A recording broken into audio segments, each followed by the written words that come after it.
Century করেও দলকে জিতাতে পারলেন না তিশার পেরেরা।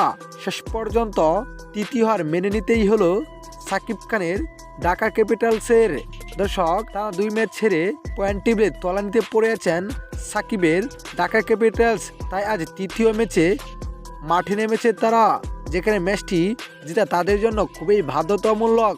তবে শেষ পর্যন্ত খুলনার কাছে বিশাল ব্যবধানে হেরে বসলেন তারা।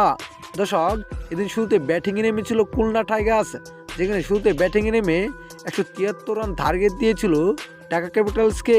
ইরানি জবাবে ব্যাট করতে নেমে ঢাকা ক্যাপিটালস রীতিমতোই অফিলিংয়ে ব্যর্থ। তবে দেখে শুনে খেলার চেষ্টায় ছিলেন তিশার পেরেরা, যেখানে 60 বলে তিনি 103 রান করেন। তবে তার দুর্দান্ত ব্যাটিংয়েও দলকে জিতাতে পারলেন না। শেষ পর্যন্ত 20 রানে তাদের বিপক্ষে টানা 3 ম্যাচের হার গ্রহণ করতে হয়েছে সাকিবের ঢাকা ক্যাপিটালসের।